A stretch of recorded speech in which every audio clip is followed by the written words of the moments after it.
Mike with Grape Expectations. Sorry you can't be here today, but today we're going to be crushing your grapes. We're making 100% South African Syrah. So behind me we have 756 pounds of grapes. Lots of beautiful grapes in here. We'll be pushing these into the crusher destimmer, which is behind us. So there's 42 18-pound crates. They're going to get dumped into the crusher destimmer. It's going to take the grapes off the stem. It's going to pump the must into the fermentation bin. From here, we're going to take you over to KJ. He's going to give you a little fermentation class, explain how alcohol is made, tell you a few jokes. So with that being said, we're going to get going. You ready, guys?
Good afternoon and welcome to a little class on fermentation. One of the most important things that you try to determine when you are making wine is the amount of sugar that's in the grapes, which converts into the alcohol by volume that your wine was going to attain. And you do that by using a refractometer, taking a sample of the must, M-U-S-T, that's what this is called, must. And you can see that they've just come out of the crusher destimmer. And I'm going to go in and get a little sample. And I'm going to make sure I just have the juice. Yeah, it is a little juice. It's all you need is a little bit. And then I'm going to use a refractometer. And I'm going to put it right on there like that. And I'm going to look up to the sky. And there's a reading, and it's from 0 to like 40, and right now we're at 26. 26 is the Brix, the amount of sugar that's in that sample, which is going to equate to the alcohol by volume your wine will be if the yeast eats all the sugar and the must gets gone to completion. Okay, so in this case, it's about, let's see what I say, 26. You divide it by 2, you add 0.5, and you get 13.5% alcohol. That's what this wine will be, alcohol by volume. And we put that on the tape right on the side of the nomenclature that's on there with the recipe. The recipe is written right on the bow. This is 100% Cabernet Sauvignon from South Africa. And we bring grapes in from Chile, South America, and from South Africa in May, which is the southern hemisphere. That's their fall. So we have year-round production here at Grape Expectations. Now,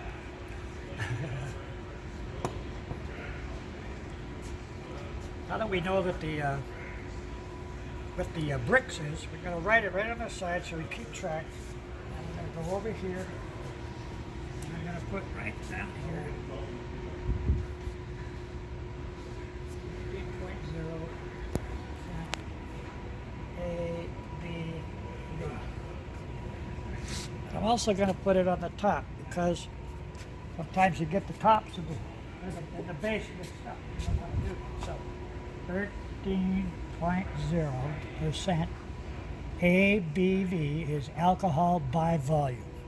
So if the yeast eats all the sugar, as we think it will, then you'll have that 13.0% alcohol.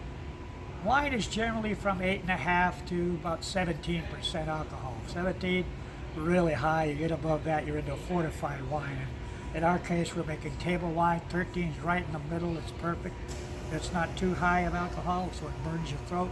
And you're going to be able to taste the characteristics of the grape. And this grape, the Cabernet Sauvignon, is just unbelievable out of South Africa. Now that we know what the bricks is, we're going to start the fermentation process by adding some yeast and some enzymes and some amino acids. Before we do that, though, we're going to do a little chemistry. And it's not to scare you, but this is what you have to know when you're making wine. Every single grape contains the following: glucose, fructose, lactose, malic acid, tartaric acid, amino acids, water, pigeon droppings, seagull droppings, anything that flies over or crawls through a vineyard is going to it's going to affect the soil and give that particular plot of land a certain characteristic. And that manifests itself into the wine. That's why certain areas of the world and certain vineyards put out better wine than others, because of the characteristics of the soil and the weather and the altitude and the proximities to bodies of water. All that comes into play, so it's very complex, the whole winemaking process. But every single grape, now I'm going to show you some formulae that are associated with these elements. You don't have to remember them, I just want you to see the recurrence of carbon, hydrogen, and oxygen in the winemaking process. Here's one of the acids: carbon, hydrogen, and oxygen in certain molecular combination. You don't have to remember it, but just know that it's there. It's all natural in grapes. Here's one of the sugars, glucose. Again, that's fructose is an isomer of the glucose, and it's again carbon, hydrogen, and oxygen in certain combination. Now, I think most people would remember what H2 is, and I always ask people, anybody know what this is? And of course it's hydrogen, H2. And if they know what that is, they certainly would know this. This is H2O, that's water. And hydrogen sulfide. Now, hydrogen sulfide smells like rotten eggs. So we have to do something to mitigate the odor of hydrogen sulfide. It's part of the process. When you introduce the yeast, you're going to have hydrogen sulfide. And you don't want to open a bottle of wine and have it smell like rotten eggs. So to mitigate that, we use diammonium phosphate. However, in this case, we are using a yeast culture that doesn't produce any hydrogen sulfide. Sometimes you do and sometimes you don't. It just depends on where your grapes come from and what you want to do, what your predilection of how you want to go about the chemistry. In our case, for the South African and for the Chilean, we use the yeast that doesn't produce any hydrogen sulfide.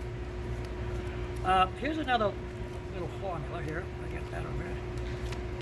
K. K is not strikeout, it's potassium.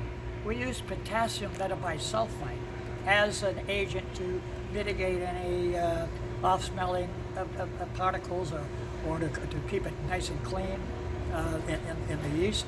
And it's a whole different thing. But potassium metabisulfite is one of the most important elements in the winemaking process. You have to use it. Potassium chloride, that's a salt.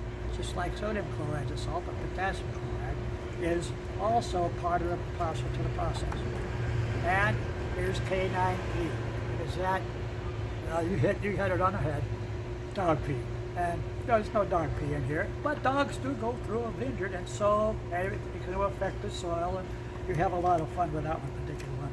But there's a segue here because this is sodium, and there's a lot of sodium in the winemaking process, obviously, and this is sodium chloride, which is also a salt.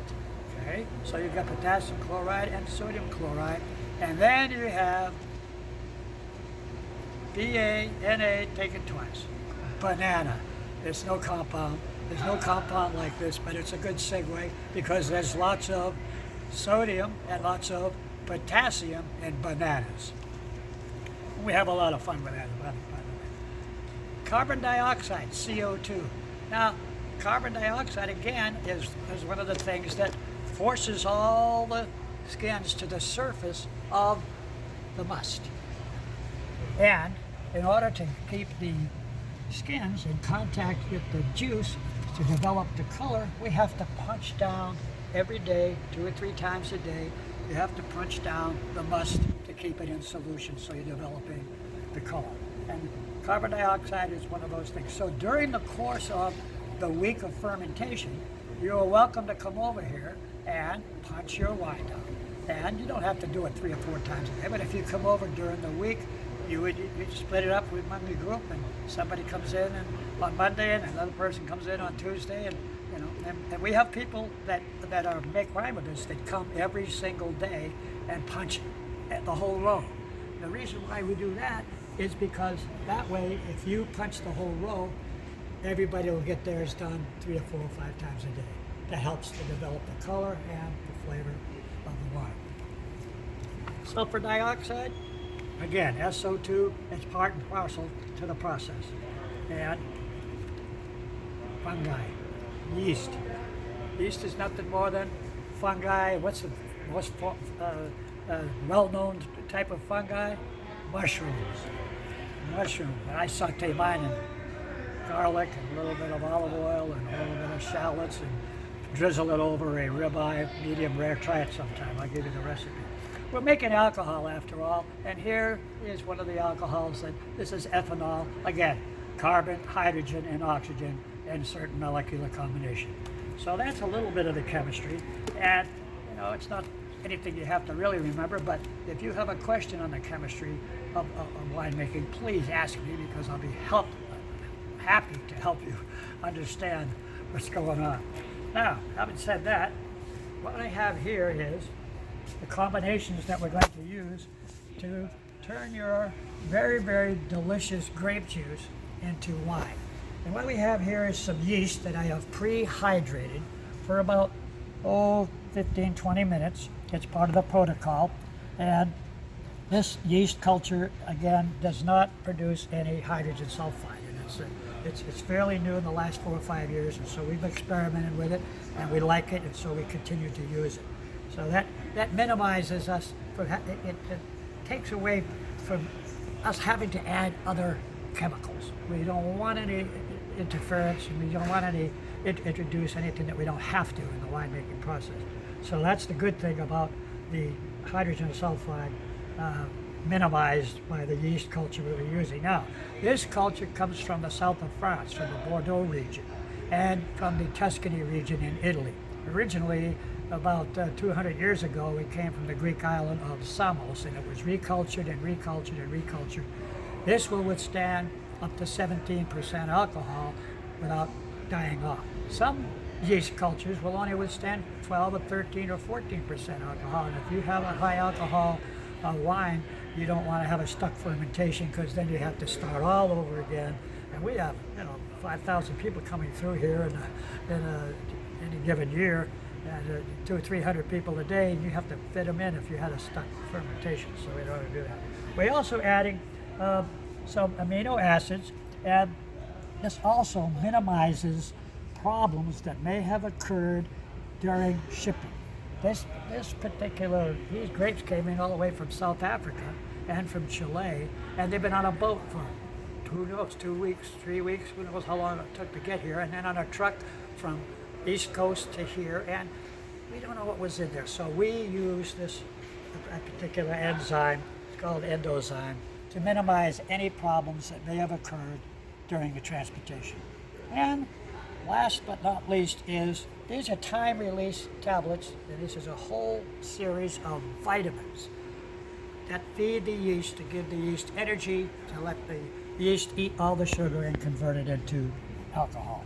And this minimizes us from having to go in there every day and add something. And so we just put the 6 of these tablets. Each one of them has a different release factor to it. And as a matter of fact, it's a lot of vitamin B, if you want the truth. So there's thiamine and niacin and lots of vitamins in there. So there's good things in wine. That's why it's good for you. So we add that, and I'm going to show you just how we do that right now. Now it's simple because all you really do is you really do just this. You put it in here and you go all the way around, nice and foamy. Okay. And then when I see something like that, what I do is I take some of the endozyme and I swirl it around and put her in here and get that in there and get some more endozyme in there. And I add our vitamins. They actually have you do that. You usually throw them up in the air and it splashes all over the place because usually the whole group of you are around and you're looking in here real close and somebody has to put it in there. I don't put it in, you do. And it splashes all over you, and that's why we have people not come just for a cocktail party. So, now, having said that, during the course of the week, obviously as I told you about plunging, we're going to do that right now. I'm going to show you how to plunge properly. Now the most important thing is to remember you don't want to plunge so vigorously that you bang the bottom. It's not good form. What you want to do is you want to gently press the grapes down into the bottom and without splitting the seeds. And that causes bitterness, by the way, so we don't have that happen. So I'm going to show you how you do this. Now, always, always, always, before you plunge, you got to clean your shaft. I mean, it's very important in a winemaking process. Keep your shaft nice and clean. And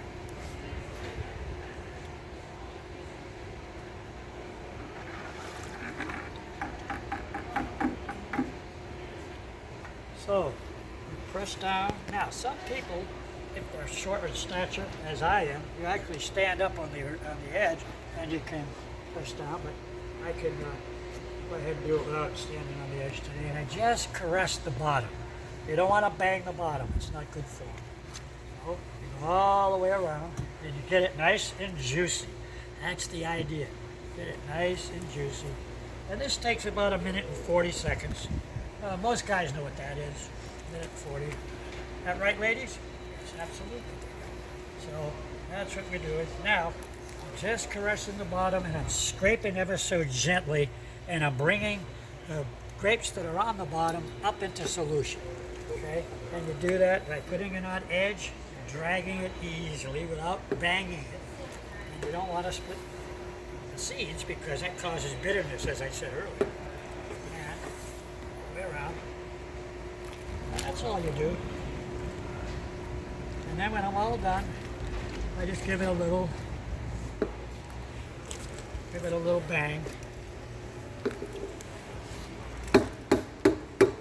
And then when you're all finished plunging, you gotta clean your shaft once again.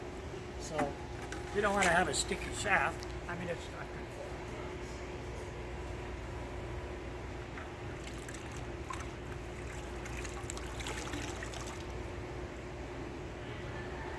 it. So this has to be done 4 or 5 times a day to develop color, flavor, and to make sure that you have a vigorous fermentation.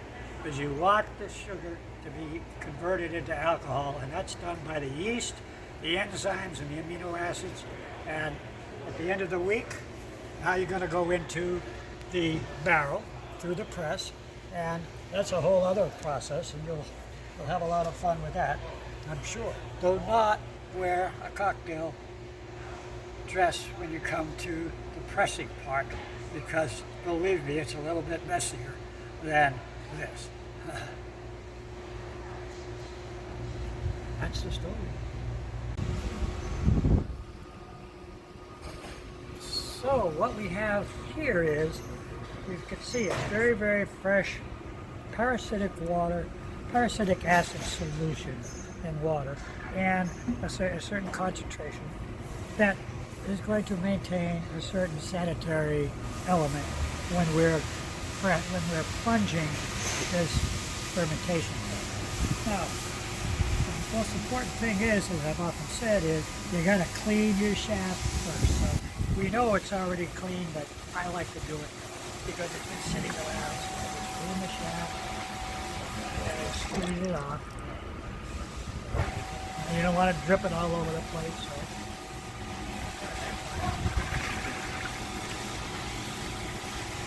Now, one of the reasons why we plunge in the first place is to develop color, because whether you know it or not, the juice of red grapes is clear. You take a red grape, a red wine grape, and you squeeze it and you get it into your hand, you'll see that the juice is clear. So in order to develop the color, we have to keep the juice in contact with the skins because the color comes from the skins. So you can develop flavonoids, color, and you make sure that you have an aggressive fermentation. So you can see this is getting pretty loose. We're probably going to go into the barrel here pretty soon with this particular cauldron. And the odors, as you plunge very gently so that you don't split the seeds, causing bitterness. So you have to be gentle with it. This is romance after all. This is not making vodka or tequila. This is gentle. So all the way around, and then because there's the carbon dioxide that's engendered during the fermentation process forces the skins to the surface, but there are a few on the bottom, so we scrape it ever so gently, bring it up, and then a little bag, and then go over here. And you can see we're developing nice and color.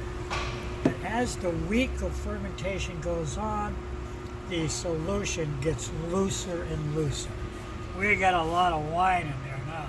It's not that thick cap that we had to press down and almost stand up in between two to fit through the cap. Well, now we're right near the end. This is getting ready to go in the barrel. So it's probably a couple of days away. Now that we've got this all nice and sweet, give it a little bang. And then, very important, clean your shaft. You don't want a dirty, sticky shaft lying around the wine. There we go.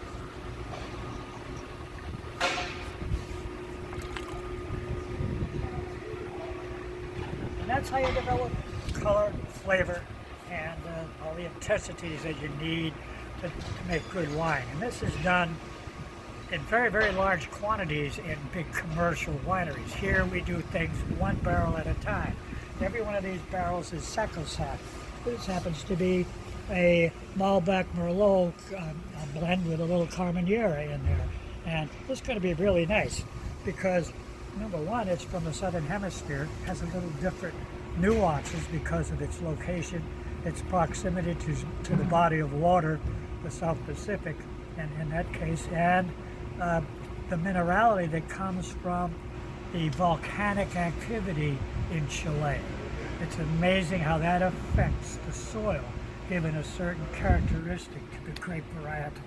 And this will be really kind of nice because you've got Malbec, famous down there in Chile, as it is in Argentina, Merlot, and Carmenere, another great grape from Chile. I can't wait to taste that particular blend myself.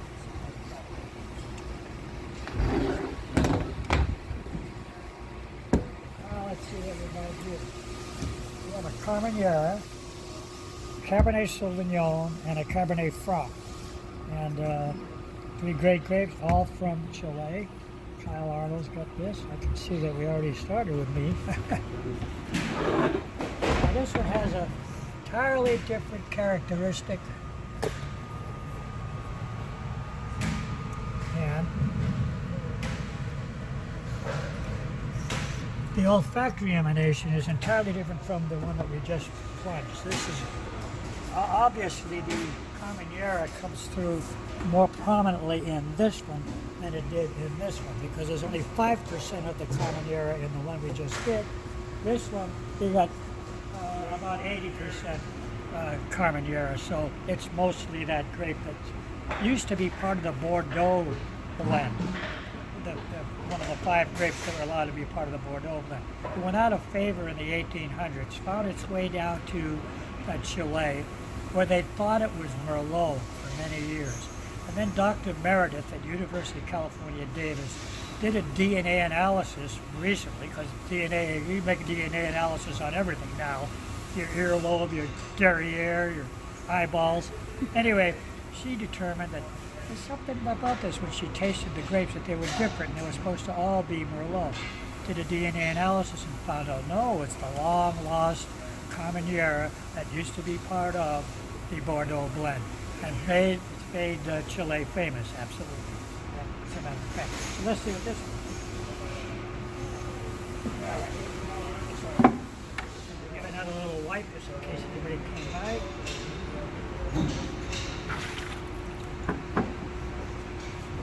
And now we can see I go down very so gently, and I can tell we're getting close now to going into the barrel. And as we come up and gently now, because it's so loose, you don't have to bang through it. The cap used to be this thick, and you used to have to really get through it. Now it's all loose because the yeast has eaten all the sugar, converted it to alcohol. There's less carbon dioxide being developed, so you don't have a big cap. So you've got a distribution of the grapes throughout the liquid. There's not a whole big thick cap, but there's grapes on the bottom, because the less CO2 means gravity is going to have you force the skins to the bottom, and you want them to get into the blend because there's a lot of flavor and a lot of color. We're developing flavor and color every time we do this. The commercial operation, they press a button and it pumps over itself 4 or 5 times a day. It's automated. But they were doing this classical style where you do everything. You learn how to develop the flavors and the colors. That's the difference between a commercial house and a home winemaker, or the way we do it here is Grape Expectation.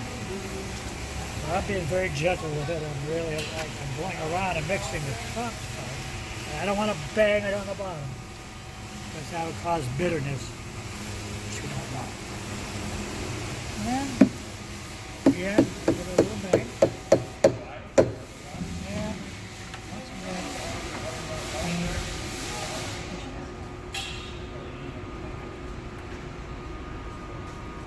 Now this water will be water and parasitic acid solution. We'll change it maybe 4 or 5 times during the day as it loses its protective elements. So it'll take on the color of the skin. So this proves, you saw that this was clear. You saw that now just coming out after just 2, it's taking on the color of the grape skins. So that's the proof of the pudding. And that's how your wine is developed, the color of your wine. Hey guys, it's Mike with Grape Expectations. Sorry you're not here today with us, but we're going to be pressing and showing you what pressing is all about today. So this is the 756 pounds of grapes that was crushed and fermented over the last week. What we're going to do today is we're going to be putting your wine into the barrel. So what we'll do first is we're going to pump as much free flow juice and or wine at this point directly out of this fermentation vat into the barrel, which is right here behind me. We're going to use a couple strainer baskets to keep the skins and the seeds out. Once we can't pump, we're going to pump down until we can't pump anymore. Once that happens, we're going to actually scoop all of the must into the press behind you there. And at that point, we're going to go ahead and press out the rest of the juice. The wine, excuse me. It is wine at this point. 98% of the fermentation is complete. So, can I get 3 volunteers, please, and we'll get started.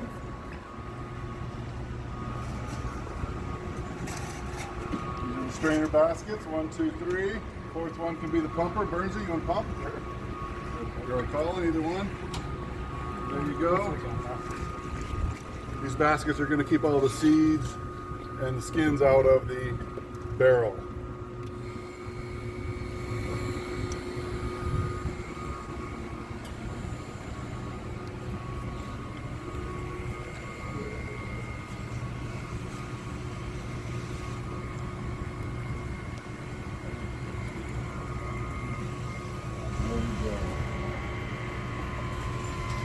So we're going right into the barrel. Good that flow. Good flow today. So we're going to fill the barrel to where it's almost full. We're going to leave a little space at the top. Like I said, 98% of fermentation is complete. We want to leave a little bit of room for expansion at this point for that last little bit of fermentation that we'll finish out over the next couple weeks. It's producing CO2, so we need to leave room for expansion.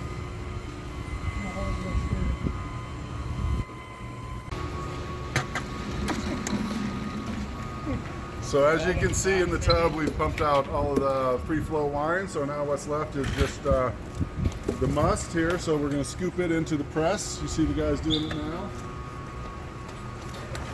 Once we get it full, we're going to go ahead and put the blocks in there, and we're going to press the rest of it out. This is the fun part. It's a little bit messy.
How's it looking, Adam?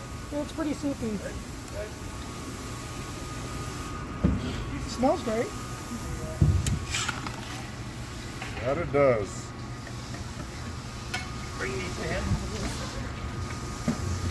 So what we're doing with this paddle right here, let me see this real quick, is we're just trying to smooth it out a little, and we're also just trying to get a little extra juice out of here before we block it up. That way it helps press it. It helps press it.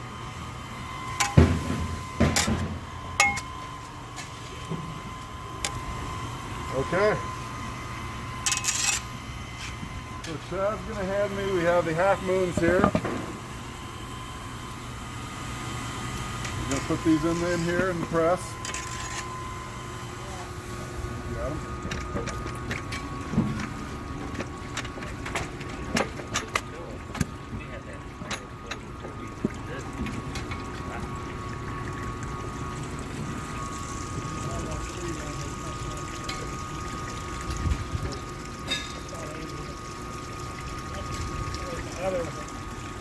Now we're going to take these blocks, we're going to block it up. Thank you, Chad. Chad's my helper over here to my right. Everyone say hi to Chad. Hi, Chad.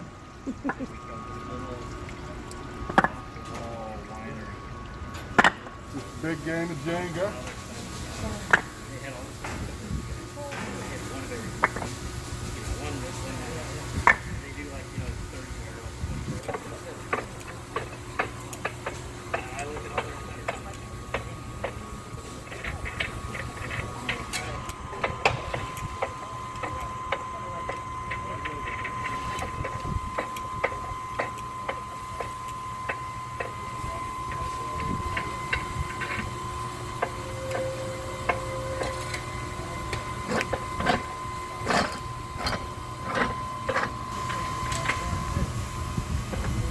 So now we're going to lower the head so it starts to put pressure on the blocks. And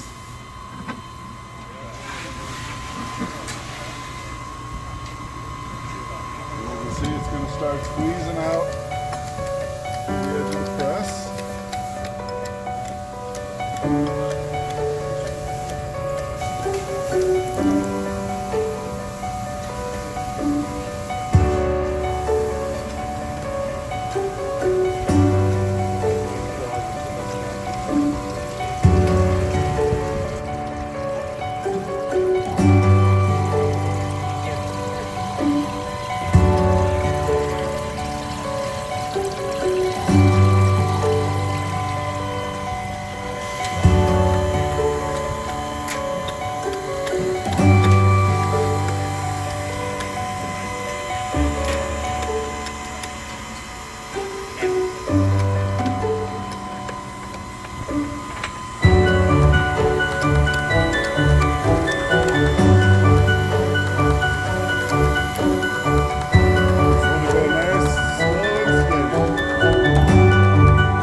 Okay guys, this is what's left of your 756 pounds of grapes. We call it the cake. Basically what we're going to do is we're going to cut the cake. We're going to take it, put it in these bins. Normally we would send it to a local composting company, but this year we have a group of master gardeners that are going to come and take all of the skins and they're going to use it for compost. So it goes to good use and it doesn't get thrown away. So basically you cut it just like a pie. Goal is to get it in the tub and keep it off the floor. Good luck, huh? There we are.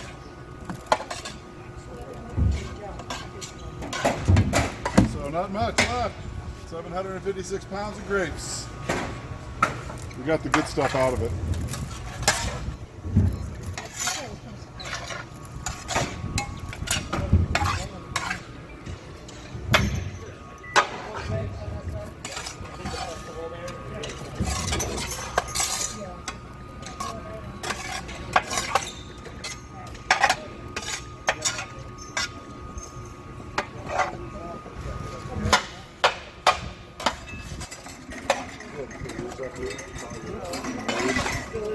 Put the rest of it in yours.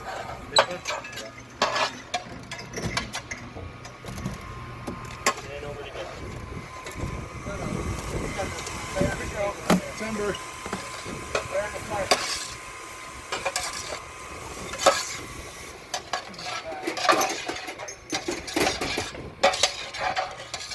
How much would you say those two bins weigh?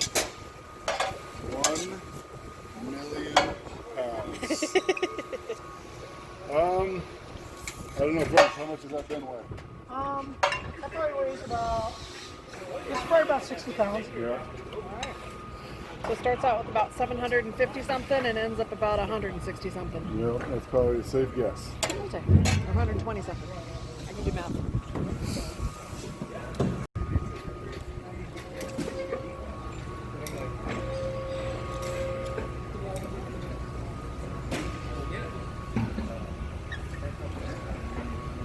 So this tank here, we call it top off. top off wine. We collect it once we fill the barrel as full as we're going to fill the barrel today. We collect the rest of the wine and it goes into this stainless steel container. We label it top off, and basically what we use this wine for is for topping the barrels throughout the process. The first real time that we use this is at racking. When we remove the sediment out of the barrel, we would need to replace that with some volume of wine. This is the wine we use. This wine gets treated just like your wine. Once this tank's full, we're going to pump it into a barrel, and it gets barrel aged just like your wine. However, it is a slight blend. So whatever grapes we're pressing today goes into this. It is a blend, and then we use it for topping and or as well throughout the process, evaporation. Anytime we need to top the barrels, this is the wine we use. Hi guys, who knows what this is called? Anyone? Anyone? Alright, usually I get all kinds of fun answers. It's called a bung. This is a special bung, and not just because I'm holding it. This is called a fermentation bung. You'll notice there's a little relief valve on it. So as fermentation finishes up, if there's any CO2 that builds up in the barrel, it allows it to release. So once fermentation's done, we can push the nipple down, and it becomes a permanent bung. So since you're not here, I'm going to put your bung in your bung hole. Pull the nipple so that it can breathe. And there you go. Mike with Grape again. Just wanted to kind of wrap up your virtual winemaking experience here for the Crush and Press for the South African and Chilean season. First off, I just wanted to say thank you. We appreciate you guys being patient and understanding that we weren't able to bring the groups in. We missed you guys. We wish you were here, but thanks for understanding. So hopefully you've enjoyed the videos. Also, the next step of the process is going to be racking. That will be in the fall. It happens at the end of October, beginning of November. We fully anticipate by then you guys will be able to come back in. We'll be able to get a hangout again, and you'll be able to participate in the racking. Other than that, quick announcement on the Bacchus Awards. August 8th is still on. We will definitely keep everyone posted if there's any changes. Other than that, we hope to see everyone in the fall, and have a great summer. Thanks again.